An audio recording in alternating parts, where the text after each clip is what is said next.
Hey there, it's Rachel from All About Planners. In this video I'm doing a review of the Little More Bullet Journal Notebook. So if you've been looking for a bullet journal notebook that's smaller than most of the other ones that are available, like the Lectrum, however you pronounce it, the Scribbles That Matter, etc., this one would be a good option because it is a bit smaller. So the width is about the same at 5.5, but it is shorter at about 7 inches. So in terms of a real life comparison, I have the Scribbles That Matter book here. As you can see, it's a bit taller. And then also the Lectrum, I'm never going to be able to pronounce that, is again a little bit higher as well. So let's take a look. So it's got the same elastic band that most of these bullet journal notebooks have, and it also has a pen loop. I've got my favorite friction erasable pen here. Some of the pen loops are a bit small and don't like the fat size of this pen. This one's working pretty good. So far ticking the boxes. It does have the annoying book sewn binding. I'm not usually a fan of this because it just doesn't lay flat when you want to write with it. Like, you have to hold it open with one hand, which drives me nuts. Does have the 2 built-in ribbon page markers, and then the back cover is simple. The front has this little indent icons on it. It's a hardcover, but it's got that soft, I don't know how to describe it, soft material, and this is like an indent, like you can touch it and it feels 3D, which is pretty cool. There's a few different colours available, but I really liked this blue one, very nice bright blue. So it does come with a few stickers. The style of the stickers is not really to my personal taste. It's more like doodles, but they're there if you want them for the months of the year. And then if you don't want to write out the list, you can decorate it with these stickers. I personally prefer to use pens that are thicker, like the dual tip ones, and then use the thin one for writing and the thicker one for headings, but there's these stickers available if you want to use them with it. So I've got the personal information page, and then we go into the key. So it has the bullet code and the color code, and there are 4 pages of this, which seems a bit excessive to me, but I suppose if you change your code partway through, then you've obviously got plenty of pages that you can work with.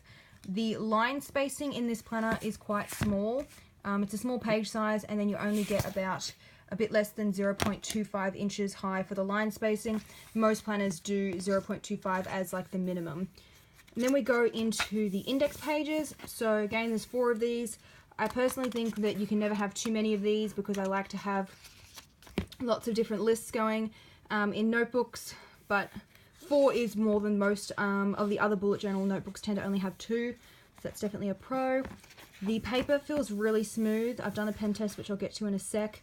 Really smooth and nice to write on. One thing though that is definitely a con is the page numbers.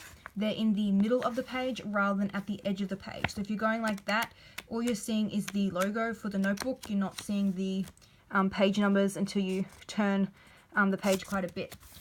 So let's get to the pen testing.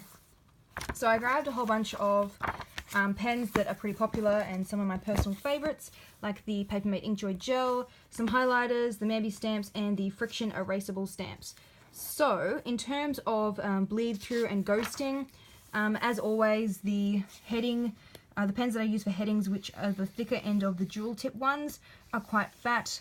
The ballpoint pens tend to not have much ghosting and bleed through, which is definitely the case here, but as you can see, it is quite bad in terms of how much you can see through the page. So it's great that the page is smooth to write on, but you can still see quite a bit on the other side. And again, with this one here, you can see it, the Mamby stamps always bleed through. The friction stamps aren't too bad. Highlighters, I've got some ghosting. This is a cheapy highlighter that I got from the reject shop, which tends to always bleed through. I'm yet to find a planner or a notebook that it doesn't bleed through. So definitely a con there. I don't know how these planner companies, they just need to find paper that's like super thick and smooth to write on. As soon as they do that, I will be definitely doing a review when I find one. So yeah, bit of bleed through and ghosting, keep that in mind if that is going to bug you, like it obviously bugs me. So then we have these little tear out cards with the perforated edges at the back of the notebook, which is a nice little extra that not many include. You could use a little bookmark and make some shopping lists. So quite like these. Cute little add-on idea for the planner. Bit stuck together though. Now there is no pocket folder in this notebook, which there is, for example, in the Scribbles That Matter one. So keep that in mind. If you want to take some stickers with you, you'll have to put them like in the elastic enclosure. So by that I mean how you like slip them in like that and take them with you that way, because yeah, it doesn't have the pocket folder. So on the whole, I do quite like this little notebook. Very small, portable size, because of that binding, which, I mean, I know I don't like it, but it does feel really lightweight. Like you could put this in your handbag and not even really notice that it's in there, because it's super lightweight. So yeah, on the whole, I would recommend this for bullet journaling. Ticks most of the boxes except for the pen bleed and the ghosting. So if you want to see more bullet journal notebook reviews or planner reviews, make sure you subscribe to my blog. I usually do a new one every week. I'll see you in the next video.